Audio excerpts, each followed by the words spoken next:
Welcome to my channel Brilian Indra Suara. Mari kita berteman dengan cara klik tombol subscribe dan nyalakan lonceng notifikasinya supaya kamu jadi yang terupdate. Assalamualaikum warahmatullahi wabarakatuh. Selamat pagi dan salam sejahtera untuk kita semua. Anak-anakku dimanapun kalian berada, saya doakan kalian tetap sehat, tetap semangat, dan tetap menjalankan protokol kesehatan yang dihimbau oleh pemerintah, supaya kalian dapat terhindar dari COVID-19. Anak-anakku yang berbahagia, pada pembelajaran kali ini saya akan menjelaskan tentang perkembangbiakan pada tumbuhan. Pada materi yang sebelumnya, saya sudah menjelaskan secara tuntas tentang sistem reproduksi pada manusia. Kali ini, giliran tumbuhan yang akan saya bahas. Perkembangbiakan pada tumbuhan ini dibagi menjadi 4, yaitu tumbuhan Angiospermae, Gymnospermae, tumbuhan paku, dan tumbuhan lumut. Tumbuhan Angiospermae merupakan tumbuhan yang berbiji tertutup. Artinya adalah bakal biji itu tertutup oleh bakal buah.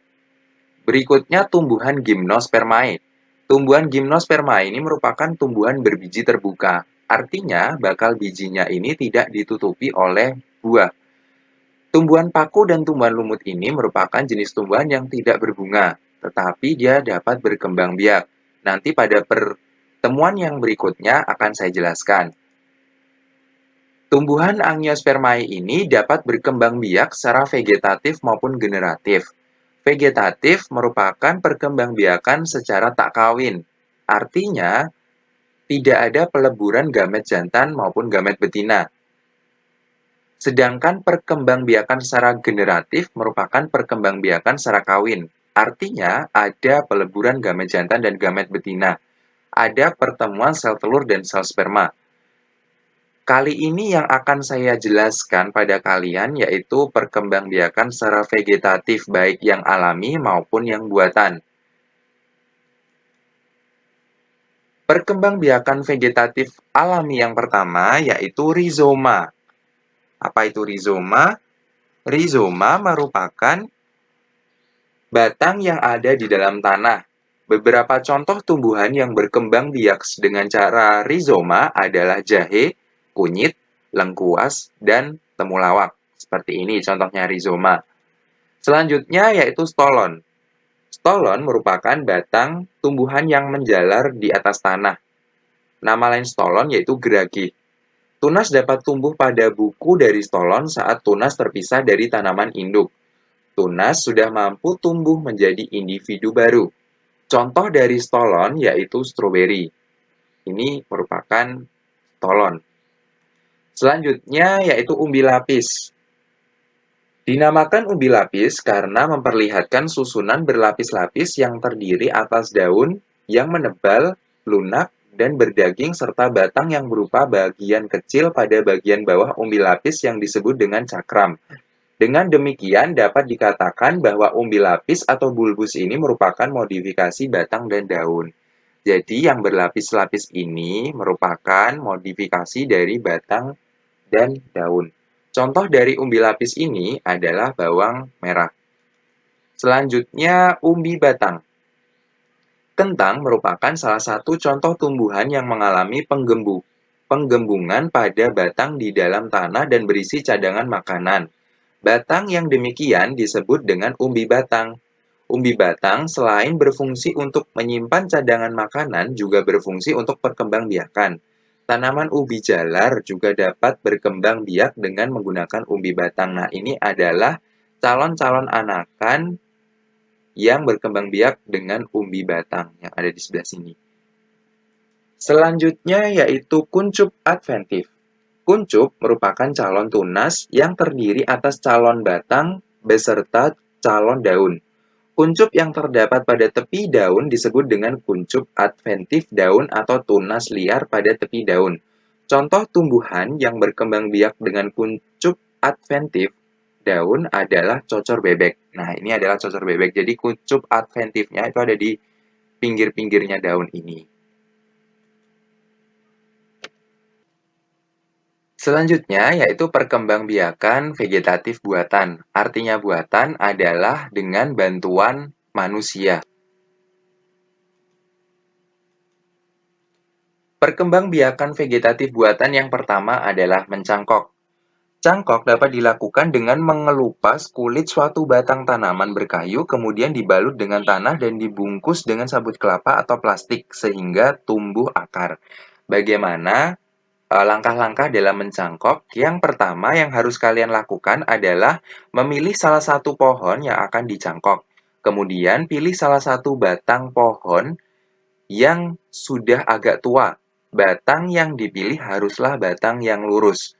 Kemudian yang kedua adalah buatlah sayatan melingkar sepanjang 10 cm.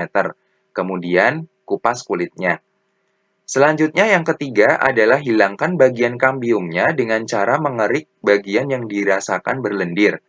Nah, kambium ini merupakan dihilangkan tujuannya supaya tidak terbentuk kulit yang baru. Selain itu, mengerik pada bagian batang ini juga menghilangkan floem. Mengapa floem dihilangkan? Tujuannya adalah untuk merangsang terbentuknya akar. Selanjutnya, langkah yang keempat adalah menutup sayatan tersebut dengan tanah yang subur. Bungkus tanah tadi dengan sabut kelapa atau plastik, kemudian ikat pada kedua bagian ujungnya. Jangan lupa siram cangkokan secara teratur. Setelah kurang lebih 3 minggu, amati pertumbuhan akar dari ujung plastik. Jika sudah tumbuh akar yang banyak, potonglah cangkokan tersebut. Tanam hasil cangkokan pada tanah yang subur dan cukup mendapat cahaya matahari.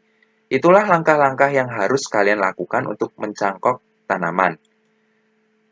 Ini merupakan kelebihan dan kekurangan dari mencangkok. Kelebihan pertama dari mencangkok yaitu sifatnya akan sama dengan indukannya. Jadi kalau misalkan kalian mencangkok mangga, mangga yang kalian cangkok itu manis, otomatis hasil cangkokannya juga akan manis.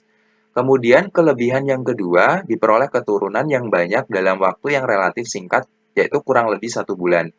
Jadi ketika kalian mencangkok, kalian kan sudah menemukan bibit yang sudah tua. Beda dengan kalian menanam biji, itu lebih lama lagi. Sehingga cangkok ini lebih efektif dari segi waktu. Selanjutnya yang ketiga, tingkat keberhasilannya tinggi dibanding dengan vegetatif buatan yang lain. Namun, dari kelebihan semua ini, ada beberapa kekurangan dari mencangkok. Yang pertama, tanamannya mudah roboh karena perakarannya bukan tunggang. Kemudian yang kedua, tanaman tersebut tidak tahan kering. Jadi kalau musim kemarau, tanaman hasil cangkokan ini relatif lebih mudah mati. Sedangkan yang ketiga, tanaman induk berpotensi rusak karena banyak cabang yang dipotong. Selanjutnya, merunduk. Merunduk dapat dilakukan dengan membenamkan tangkai tanaman ke tanah, sehingga bagian yang tertanam dalam tanah tumbuh akar. Jika akar telah tumbuh, tanaman dapat dipisahkan dari indukannya. Syarat-syarat merunduk yang pertama yaitu bercabang panjang, kemudian yang kedua bercabang lentur, dan yang ketiga adalah cabang dekat tanah. Tanaman apa saja yang dapat dikembangbiakan dengan cara merunduk? Yang pertama adalah sirih, dan yang kedua adalah melati, dan yang terakhir adalah arbei. Merunduk ini sama halnya dengan mencangkok, punya kelebihan dan kekurangan. Kelebihan yang pertama dari merunduk yaitu sifatnya akan sama dengan indukannya. Kemudian yang kedua, diperoleh keturunan yang banyak dalam waktu yang relatif singkat pula. Ketiga, tingkat keberhasilannya tinggi. Namun, ada pula kekurangannya. Kekurangan dari merunduk yang pertama yaitu tidak banyak bibit yang dihasilkan. Yang kedua jelas hanya bisa dilakukan dari tanaman yang dahannya elastis dan dekat dengan tanah. Selanjutnya yang ketiga tidak dapat dilakukan pada tanaman yang relatif besar. Selanjutnya yaitu stek. Stek adalah cara perkembangbiakan vegetatif dengan cara memotong atau memisahkan dari induk suatu bagian tanaman dan kemudian ditanam untuk menghasilkan individu baru. Misalnya, untuk menanam ketela pohon dapat menggunakan batangnya. Nah, stek ini dapat dibagi menjadi 3 bagian, yaitu stek batang, stek akar, dan stek daun. Seperti yang saya utarakan sebelumnya tadi, ada stek batang, contohnya yaitu ketela. Cara memotong batangnya ini juga ada tekniknya, jadi harus miring. Apa tujuannya miring? Supaya lebih lebar. batangnya ini lebih lebar sehingga sehingga akar yang dihasilkan ini akan lebih banyak atau lebih kuat. Berikutnya yang kedua adalah stek akar. Tanaman yang dapat dilakukan dengan cara stek akar ini merupakan sukun. Sedangkan yang ketiga, stek daun, dan tanaman yang dapat dilakukan dengan cara stek daun ini adalah cocor bebek. Seperti yang saya jelaskan sebelumnya. Stek pun juga punya kelebihan dan kekurangan. Kelebihan yang pertama dari stek ini merupakan sifatnya sama dengan indukannya. Kemudian cepat diperoleh keturunan dan cepat berbuah. Kekurangannya tidak dapat bibit yang dihasilkan tuh tidak banyak. Selanjutnya, pohon indukannya itu berpotensi rusak karena kan dipotong-potong tadi. Selanjutnya yang ketiga, tidak dapat dilakukan dalam jumlah yang besar. Nah, itu tadi penjelasan saya tentang perkembangbiakan vegetatif pada tumbuhan Angiospermae. Sekarang tugas kalian, kalian bisa memilih antara cangkok, merunduk, maupun stek, ya. Jadi kalian pilih salah satu saja di antara cangkok, merunduk, dan stek. Kalian praktekkan di rumah, lalu kalian foto sebagai buktinya, ya. Jadi saya ulangi, kalian milih salah satu antara cangkok, stek, dan merunduk. Kalian praktekkan di rumah kalian, di kebun kalian, di halaman kalian, kemudian kalian foto sebagai bukti. Misalkan kalian sedang memotong tanamannya, kalian foto. Ketika kalian memasukkan ke tanah, kalian foto. Jadi sebagai buktinya kalian foto. Kemudian foto tersebut kalian kirimkan ke link tugas pada hari ini. Jangan lupa dicatat tumbuhan yang kalian gunakan tumbuhan apa, ya. Dan token tugas pada tugas kali ini yaitu AE66UC, ya, AE66UC. Sekian penjelasan saya tentang reproduksi vegetatif pada tumbuhan kali ini. Kurang lebihnya saya mohon maaf. Wassalamualaikum warahmatullahi wabarakatuh dan selamat pagi.